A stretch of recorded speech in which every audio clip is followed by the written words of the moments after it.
Seguimos então com liberdade de opinião e agora nós vamos conversar com um comentarista político ao vivo, Caio Coppola. Oi, Caio, muito boa tarde para você. Boa tarde, Evandro. Boa tarde, espectador da CNN. E Caio, eu começo falando contigo sobre movimentações políticas. O governador de São Paulo, João Dória, se reuniu em um jantar ontem à noite com a cúpula do PSDB, né? Entre os assuntos estava o convite para dissidentes do Democratas, o DEM, integrarem o partido. Principal nome é do ex-presidente da Câmara, Rodrigo Maia, que, como a gente viu, anunciou a saída do Democratas, se disse ali traído pela presidência do partido. No jantar com Dória, estiveram presentes o ex-presidente da República, Fernando Henrique Cardoso, também José Serra, Aloysio Nunes e Rodrigo Castro. Caio, eu quero saber de você como que você avalia a possibilidade do Maia desembarcar no PSDB com alguns de seus aliados, se esta seria a melhor opção para Maia ao sair do DEM e, mais do que isso, se o PSDB, se ele poderia se fortalecer para a eleição de 2022 usando essa estratégia do convite a Maia. Bom, Evandro, como o deputado Rodrigo Maia cada vez mais vai aparecer cada vez menos no noticiário, né, já que a sua relevância vinha da cadeira que ele transformou em trono, né, eu vou aproveitar essa oportunidade para falar bastante e tomara pela última vez sobre essa figura bem peculiar aí da fauna política nacional. Bom, sobre o apressado convite, né, do João Dória, como você bem colocou, para que o Rodrigo Maia se filie ao Partido da Social-Democracia Brasileira, eu faço questão de citar o espirituoso Guilherme Fiuza, né, nosso colega jornalista, escritor e roteirista premiado. Ele disse que basta um espirro contra o Palácio do Planalto para receber um convite do governador de São Paulo para se juntar ao PSDB. E como não lembrar, né, daquela cena tocante, orquestrada pelo João Dória, em que o Rodrigo Maia, aos prantos, conquistou rasgados elogios do deputado Alexandre Frota no seu discurso de filiação aos tucanos, né? Mas, infelizmente, pro PSDB, lágrimas não funcionam como um tônico eleitoral e elas não vão fortalecer o partido. Quando a gente analisa os números de 2018, a gente conclui que o chororô do ex-presidente da Câmara é impopular e é caro. Ele é impopular porque a sua última votação é pouco expressiva, são 74 mil votos. E o choro é caro porque para conquistar esse resultado sofrível, a campanha do deputado abocanhou aí pelo menos R$700 mil de dinheiro público. Ou seja, superar a falta de carisma, né, de representatividade do senhor Rodrigo Maia, além de ser uma conta salgada, porque o dinheiro sai dos fundos partidários, né, é um investimento de altíssimo risco. Ele não conta com a adesão em massa do eleitor fluminense. E uma nota lateral aqui, né? Mesmo com toda essa verba pública desperdiçada, a campanha de 2018 do senhor Rodrigo Maia registra uma dívida de R$604 mil, isso segundo o site oficial do TSE. E eu me preocupo, né, com a quitação dessa dívida, considerando que o patrimônio declarado do parlamentar, que é um herdeiro, que é um parlamentar de 7 mandatos, é de apenas R$730 mil, isso segundo a apuração do site noticioso Poder 360. Então, para a Justiça Eleitoral, o Maia informou que ele possuía, à época da eleição, 2 apartamentos, uma sala comercial, um carro, um título de clube e parcos R$1.315 na sua conta. Então, nenhum investimento, nenhuma aplicação, nenhum dinheiro no cofre. Então, isso nos leva aí só a 2 conclusões bem óbvias. Primeira, o ex-presidente da Câmara precisa aprender urgentemente noções básicas de finanças pessoais. Né, com o salário bruto de deputado de R$ 33.700 por mês, espanta que o parlamentar não tivesse nem R$2.000 disponíveis em caixa. E a segunda conclusão, a gente precisa saber quem vai pagar ou quem já pagou essa vultosa dívida de campanha publicada pelo Tribunal Superior Eleitoral e cujo valor extrapola R$600 mil. Então, fica aqui como sugestão de pergunta para o próximo colega jornalista que entrevistar o deputado. Mas voltando agora ao mérito da questão, esse circo midiático que foi armado com o Rodrigo Maia no centro do picadeiro, ele teve a sua origem na entrevista bombástica, né, do parlamentar ao Valor Econômico, que é uma publicação do Grupo Globo. E essa entrevista, bem como a sua repercussão, é fundamental para a gente entender a derrocada de Rodrigo Maia. Então, a minha crítica ela já começa no parágrafo de introdução e na foto ilustrativa dessa entrevista. Diz essa reportagem tão gentil e complacente do Valor Econômico. Aspas, a vida do deputado Rodrigo Maia passa por profundas mudanças. O fim de seu mandato na presidência da Câmara não o fez trocar apenas de lar, a ampla residência oficial, por um apartamento funcional como de outros parlamentares, mas também de partido.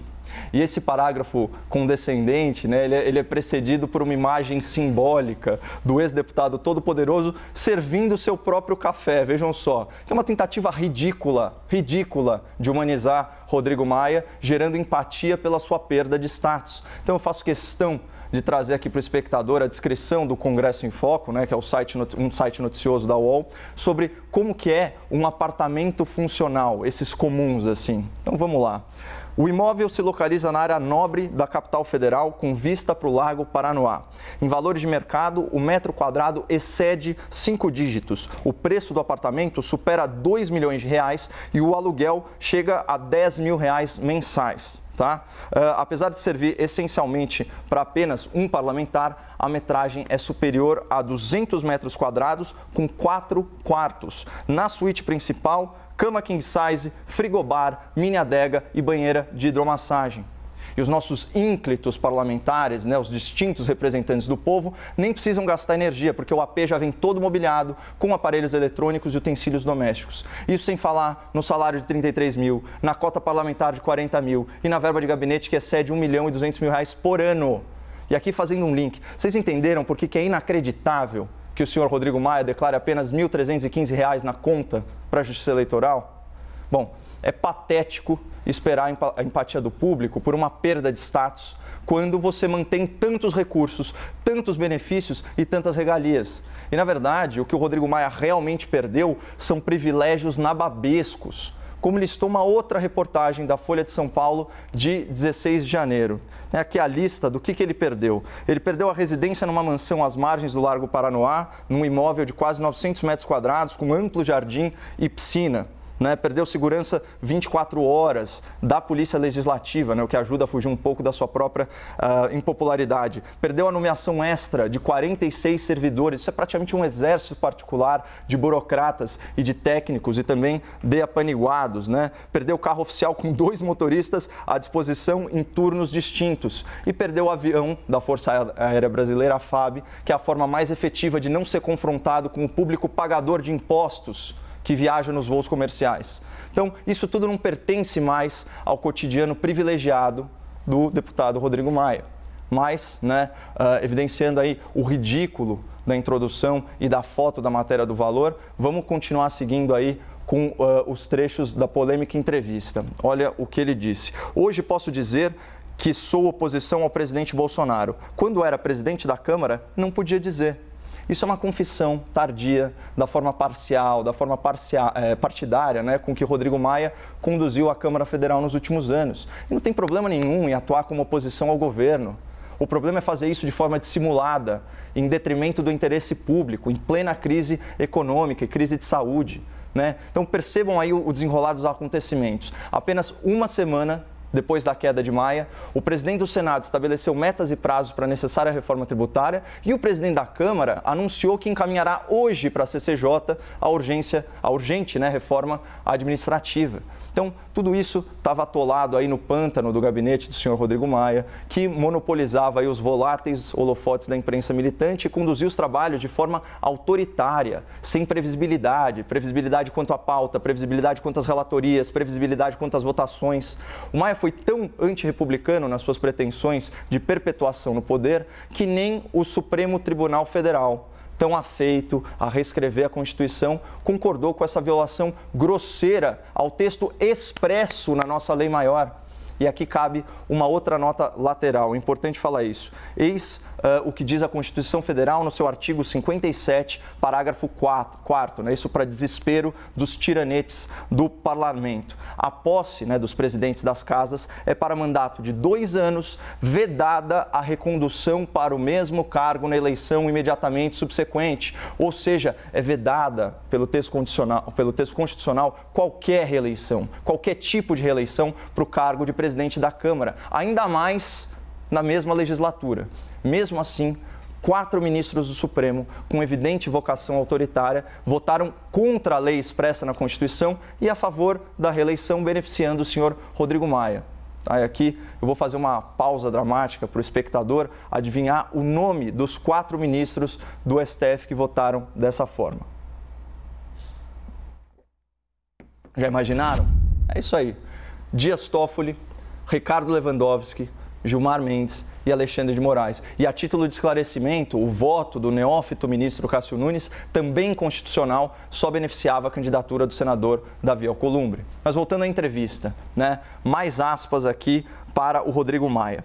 O DEM decidiu majoritariamente por um caminho, voltando a ser de direita ou extrema-direita, que é ser um aliado do Bolsonaro. Essa parte é fundamental, porque aqui tem 3 mentiras escandalosas. Primeiro, o Democratas tem agenda própria, não integra a base de apoio ao presidente da República. Tanto que, mesmo ocupando até pouco tempo o Ministério da Saúde, a Secretaria-Geral e ainda o Ministério da Agricultura, o Ministério da Cidadania e diversas posições de liderança no Congresso, ainda se aliava com João Dória em São Paulo e nunca repreendeu o ex-ministro Mandetta e o próprio Rodrigo Maia pela sua oposição sistemática e não propositiva ao governo federal. Segunda mentira, ser aliado de Bolsonaro não te faz uma pessoa de direita, te faz apenas um bolsonarista de turno. E o exemplo mais emblemático é o tal do Bolsodória. A direita, o liberalismo, o conservadorismo são avessos ao culto à personalidade e se caracterizam pela fidelidade a princípios republicanos e garantias fundamentais, não pela fidelidade cega a qualquer político que seja. E terceira mentira, nem Bolsonaro, muito menos o DEM, o Democratas, podem ser classificados como de extrema direita. O extremismo político, ele se caracteriza pelo quê? Pela ruptura autoritária com a ordem democrática, pela violação dos direitos humanos e pelo reconhecimento da violência como um mecanismo político legítimo. No Brasil, isso se observa onde? Na atuação da esquerda, que viola e depreda a propriedade privada, que agride forças policiais no exercício regular das suas atribuições, que reiteradamente se manifesta nas ruas com violência e que arquitetou um projeto corrupto de perpetuação no poder, subornando e aparelhando os demais poderes. Isso, sim, é extremismo. E a propósito, foi essa esquerda tóxica, marcada aí pela chaga da corrupção, que acabou se associando com o Rodrigo Maia. Isso na ânsia dele eleger o seu novo candidato à presidência na Câmara. Então, contrariando a sua própria biografia, o seu discurso, Maia se aliou ao PT, o Partido dos Trabalhadores, e também ao PCdoB, o Partido Comunista do Brasil, ao PDT, o Partido Democrático Trabalhista, e ao PSB, o Partido Socialista Brasileiro.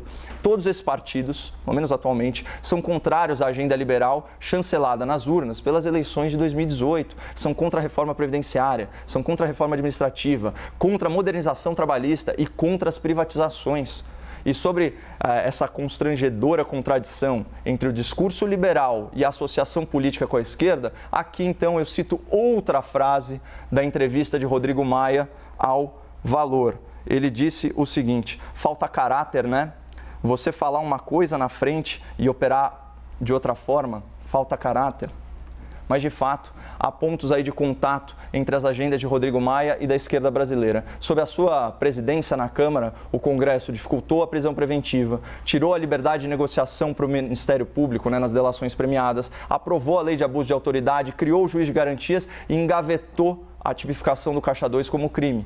Então, uma legislação penal que privilegia o criminoso ao invés de proteger as suas vítimas, a sociedade que é obediente à lei. Então, todo esse retrocesso foi apoiado pelo bloco da esquerda, que votou favoravelmente aos respectivos projetos. Então, assim, unindo um perfil autoritário, como a gente já disse, com uma recente simpatia pela esquerda radical, o Rodrigo Maia ele se perdeu e perdeu o apoio político, não apenas na Câmara, mas no seu próprio partido. E é isso que se extrai das falas dos seus pares, dos seus colegas do Democratas. Então, aqui de novo, aspas, para o ACM Neto, que é presidente do DEM e amigo de décadas de Rodrigo Maia. Isso foi em entrevista exclusiva aqui para a CNN. As palavras de Maia, aspas, demonstram uma atitude de absoluta ingratidão. Lamento que ele esteja saindo tão pequeno da presidência da Câmara. Está dando uma clara demonstração de que não sabe perder e tem apego ao poder. Então, bem menos cerimonioso foi o governador de Goiás, também do DEM, Ronaldo Caiado. Ele disse o seguinte: Maia sofre da síndrome de ansiedade de poder, está desequilibrado, deveria ser internado. Lembrando que o Dr. Caiado é médico, portanto, um conhecedor das patologias humanas, entre elas aquelas de natureza psiquiátrica. Mas, enfim, diante de críticas tão severas, né, diante da constatação do momento político do Brasil, né, com uma população avessa ao radicalismo da esquerda, fica fácil de responder se a melhor opção para Maia é sair do DEM. Na verdade, a melhor opção, a melhor solução para o DEM é a saída de Maia, que estava constrangendo um partido independente a atuar na oposição, estava fazendo alianças injustificáveis com a esquerda e, mais importante, não estava fazendo andar os projetos e as reformas fundamentais para o desenvolvimento do Brasil. Vamos lembrar que o DEM, o Democratas, cresceu muito nas eleições municipais de 2020, ao contrário, por exemplo, do PSDB, que encolheu substancialmente, assim também como seu primo mais radical, o Partido dos Trabalhadores. Portanto, se a gente considerar a trajetória descendente do Rodrigo Maia, é muito coerente que ele escolha mesmo um partido que, assim como ele, está desgastado e está perdendo espaço.